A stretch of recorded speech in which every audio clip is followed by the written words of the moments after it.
아, 가슴이. 그 말만 남기고 의식을 잃었습니다. 대표가 쓰러진 순간 30년 된 회사가 바로 무너졌습니다.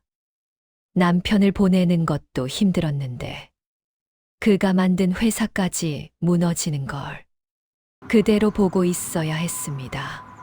장례식에서 울 시간도 없었습니다. 회사 문제는 다음 날 바로 터졌습니다.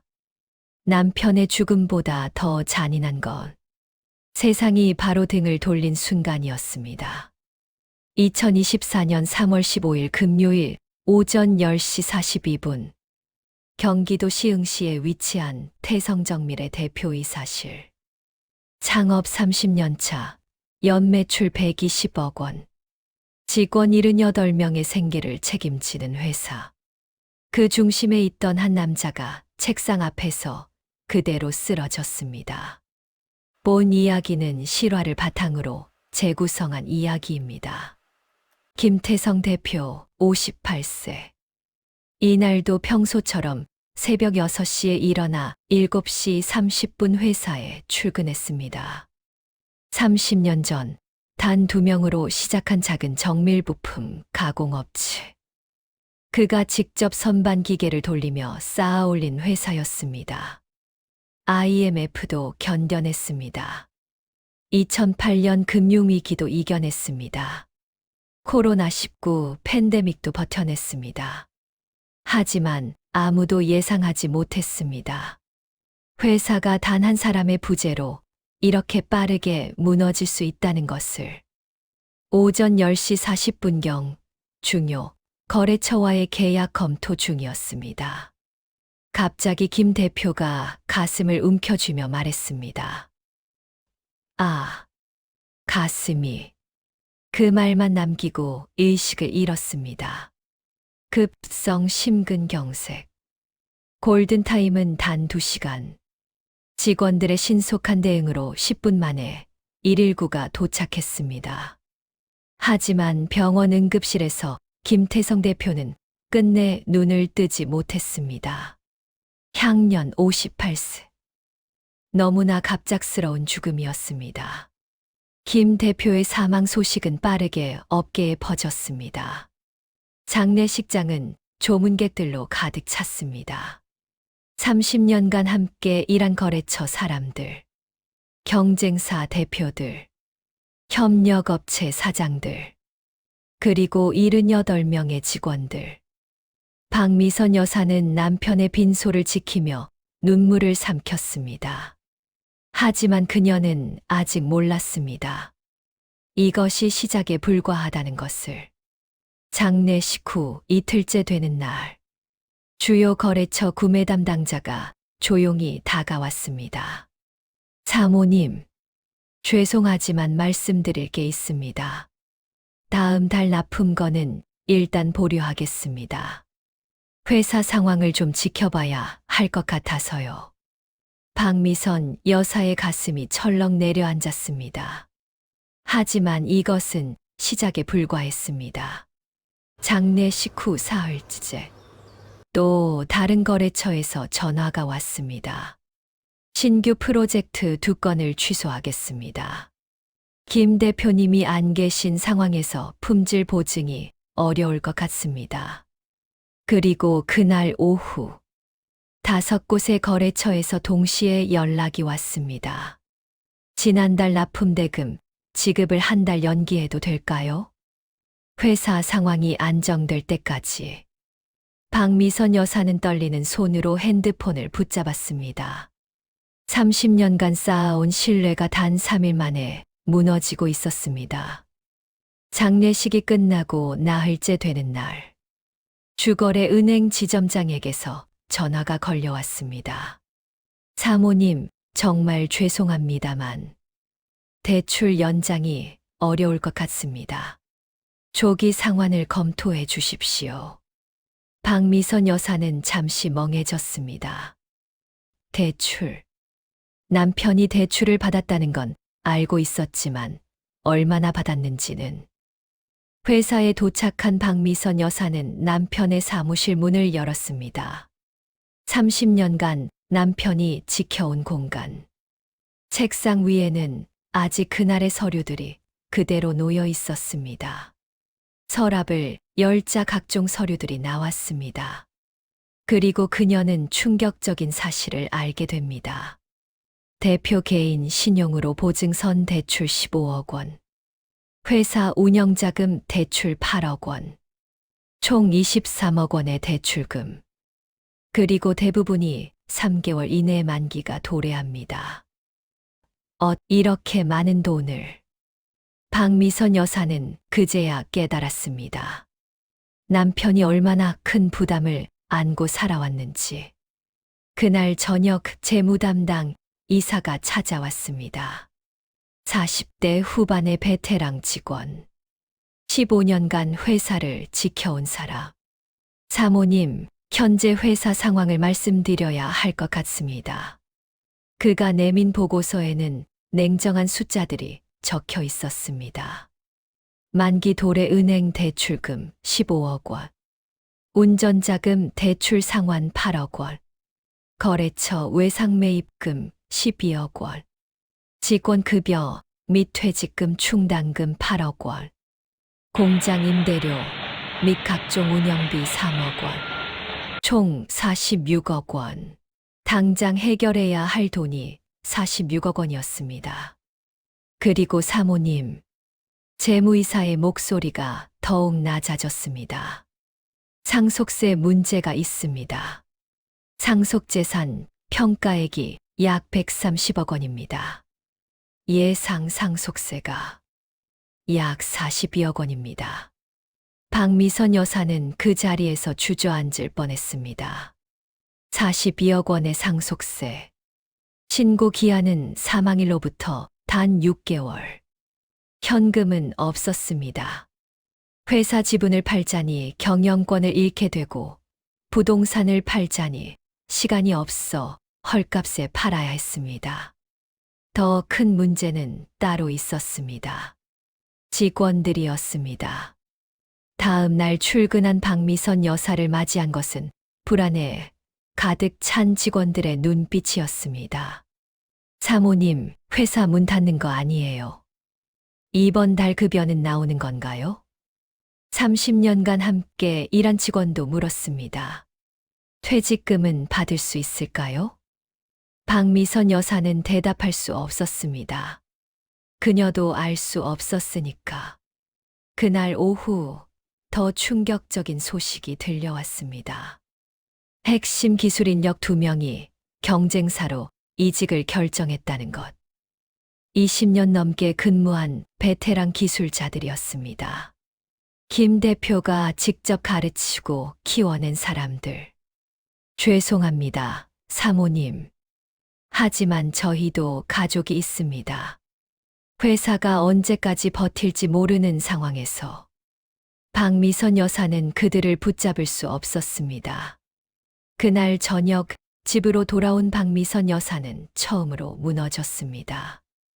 남편의 서재에 혼자 앉아 눈물을 흘렸습니다. 이제 어떡해요?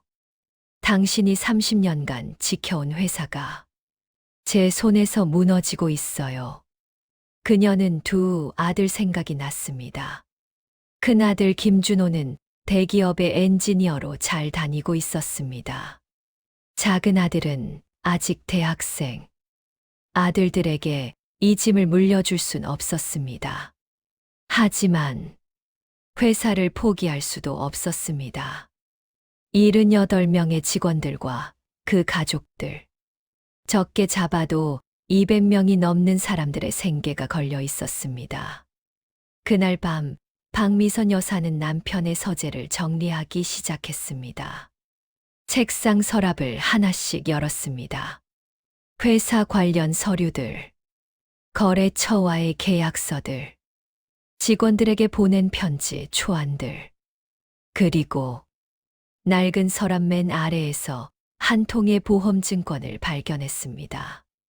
종신보험, 사망보험금 50억 원, 수익자 배우자 박미선, 가입일 2010년 3월, 박미선 여사는 떨리는 손으로 보험증권을 들었습니다. 2010년 3월, 14년 전이었습니다. 그때는 회사가 한창 성장하던 시기였습니다. 문득 그때의 기억이 떠올랐습니다. 남편이 저녁 식사 중에 말했었습니다. 여보, 보험 하나 들려고 해. 월 보험료가 500만 원이야. 좀 부담스럽긴 한데. 당시 박미선 여사는 반대했었습니다. 500만 원이요. 그 돈이면 애들 학원비도 내고. 하지만 남편은 고집을 꺾지 않았습니다. 재무 컨설턴트가 그러더라고. 만약의 사태에 대비해야 한다고. 특히 경영자라면 더욱 그렇다고. 회사가 나한테만 의존하고 있으니까. 내가 쓰러지면 회사도 같이 쓰러질 수 있다고. 박미선 여사는 보험증권을 가슴에 꼭 안았습니다. 14년간 매달 빠짐없이 500만 원, 총 8억 4천만 원을 납입한 남편. 그는 알고 있었던 겁니다. 자신이 사라지면 어떤 일이 벌어질지.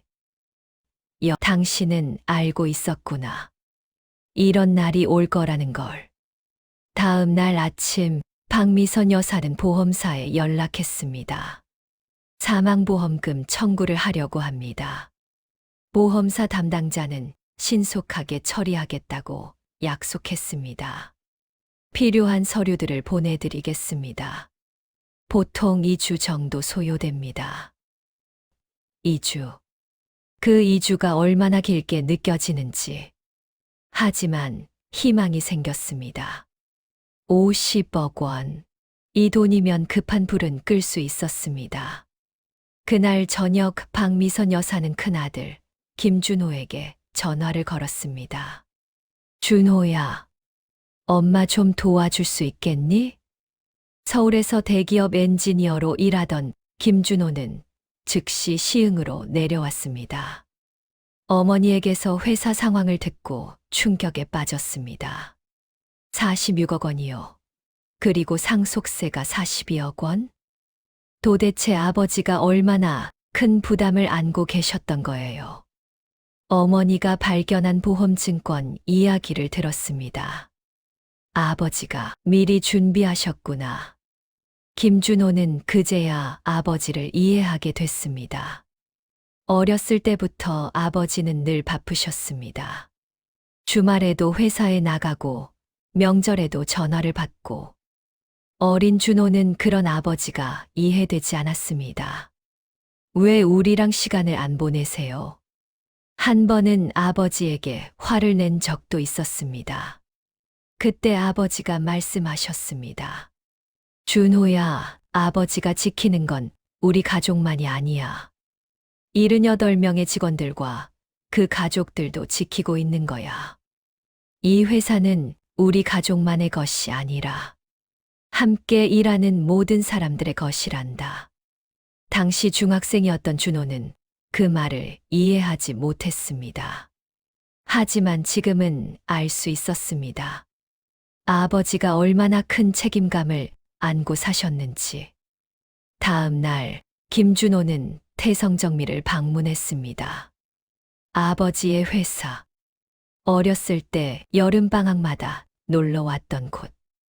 하지만 이제는 달라 보였습니다. 불안에 떠는 직원들. 멈춰 선 듯한 생산 라인. 활기를 잃은 공장. 생산부장이 다가왔습니다. 준호 씨, 아니, 도련님. 회사가 이러는데 뭐라고 위로를 드려야 할지. 김준호는 공장을 천천히 둘러봤습니다. 아버지가 30년간 지켜온 곳. 직원들이 가족처럼 일하던 곳. 그리고 결심했습니다. 그날 저녁 김준호는 다니던 대기업 회사 동료들에게 사직서를 제출했습니다. 준호야, 너 미쳤어. 지금 이 회사가 얼마나 들어오기 힘든 곳인데. 가업을 잇는다고? 솔직히 중소기업이 미래가 있어. 친구들도 만류했습니다. 하지만 김준호의 결심은 흔들리지 않았습니다. 내가 안 하면 누가 해? 아버지가 30년간 지켜온 곳이야. 그리고 그곳엔 78명의 직원들이 있어. 나 혼자만 잘 살 순 없어. 2주 후 보험금 50억 원이 입금됐습니다. 박미선 여사와 김준호는 즉시 움직였습니다. 가장 먼저 직원들을 모았습니다. 전 직원 78명이 공장 강당에 모였습니다. 불안한 눈빛들, 떨리는 분위기. 박미선 여사가 앞으로 나섰습니다. 여러분, 지난 몇 주간 정말 힘드셨을 겁니다. 저도 마찬가지였습니다. 하지만 오늘 여러분께 말씀드립니다. 태성정밀은 문을 닫지 않습니다. 강당이 술렁였습니다. 제 남편 김태성 대표는 여러분을 가족이라고 생각하셨습니다. 그리고 만약을 대비해 보험을 준비하셨습니다. 그 보험금으로 우리는 다시 시작할 수 있습니다. 박미선 여사의 목소리가 떨렸습니다. 저는 경영을 잘 모릅니다. 하지만 제 아들 김준호가 돌아왔습니다. 우리 둘이서, 아니, 우리 모두가 함께 다시 일어서겠습니다. 강당이 조용해졌습니다. 그리고 한 직원이 일어섰습니다. 30년 근속 생산부장이었습니다. 사모님, 저희가 돕겠습니다. 김 대표님이 저희를 가족처럼 대해 주셨듯이 저희도 이 회사를 지키겠습니다. 박수가 터져 나왔습니다. 그날부터 진짜 싸움이 시작됐습니다. 김준호는 대기업에서 배운 시스템 경영을 도입하기 시작했습니다. 우리가 바꿔야 할 건 명확합니다. 더 이상 한 사람에게 의존하는 회사가 아니라 시스템으로 돌아가는 회사를 만들어야 합니다. 생산 공정을 디지털화했습니다. 품질 관리 시스템을 구축했습니다. 직원 교육 프로그램을 만들었습니다. 하지만 쉽지 않았습니다. 거래처들을 하나하나 찾아다녔습니다. 저희 아버지가 30년간 지켜온 품질. 제가 책임지겠습니다. 기회를 주십시오. 어떤 곳은 문전박대했습니다. 어떤 곳은 조건부로 기회를 줬습니다.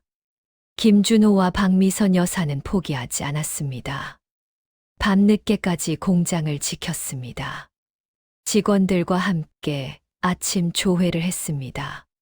하나하나 문제를 해결해 나갔습니다. 그리고 6개월이 지났습니다. 놀라운 변화가 시작됐습니다. 김태성 대표 사망 1년 후 2025년 3월 15일 박미선 여사는 남편의 묘소를 찾았습니다. 김준호도 함께였습니다. 우리 해냈어요.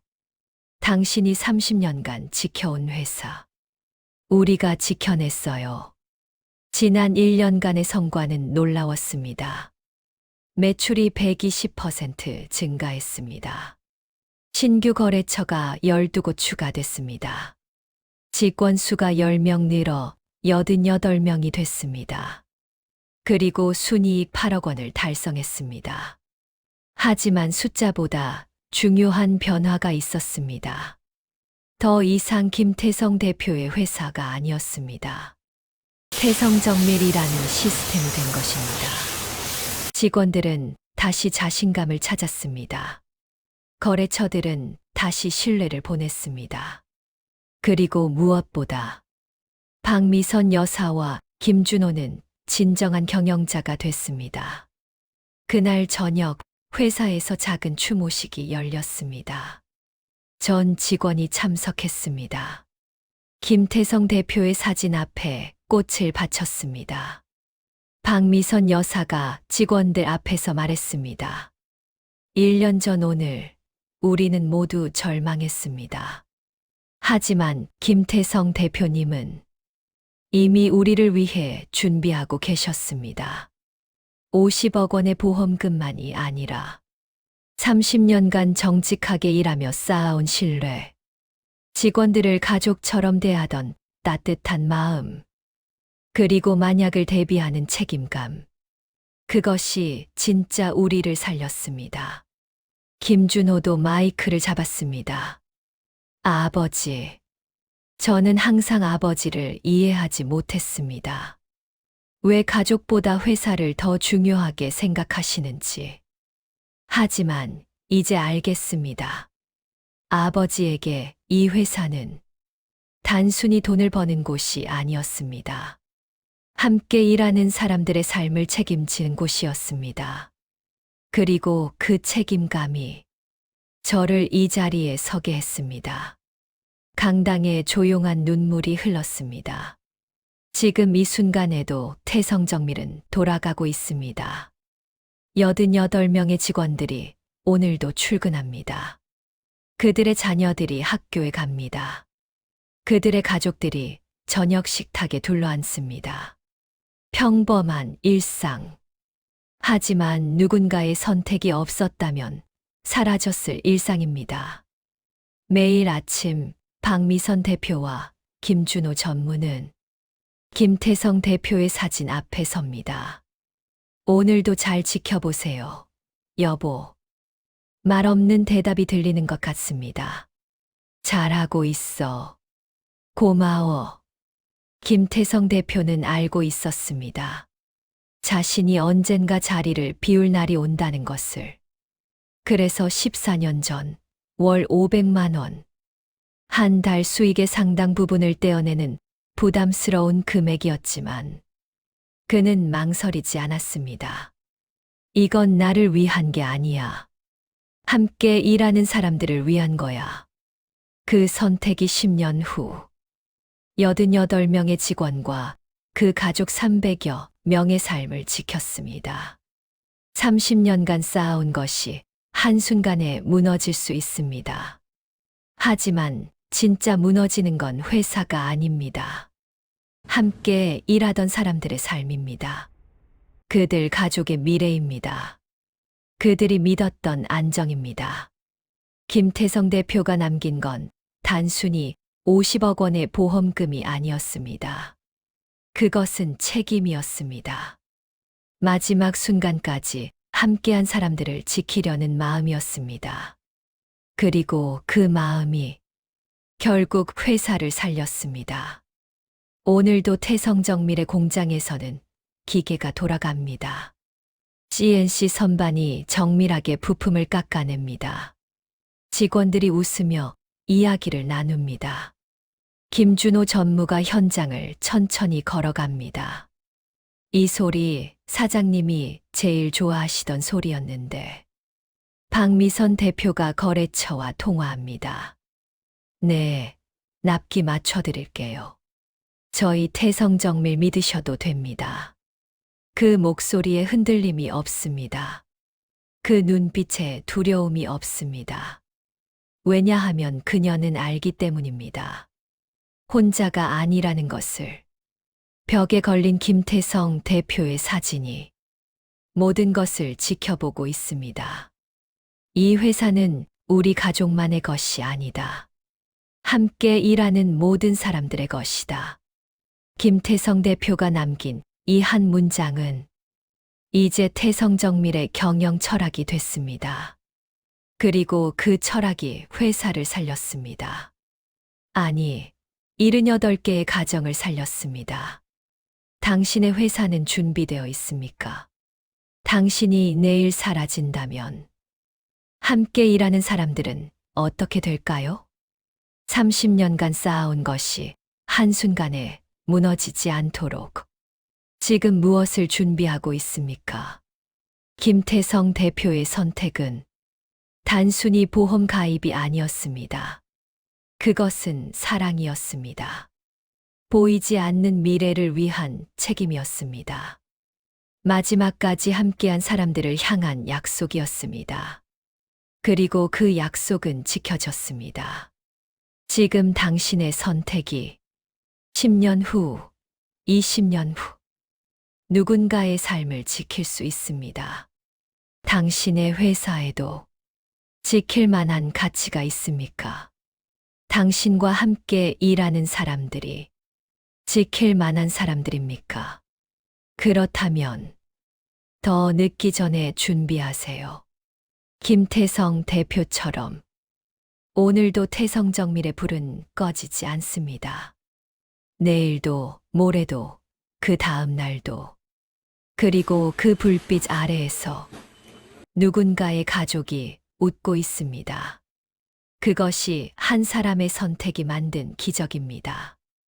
여보, 오늘도 잘 지켜봐 주세요. 긴 사연 들어주셔서 감사합니다. 이 이야기가 와닿으셨다면 좋아요와 구독으로 함께 해주세요.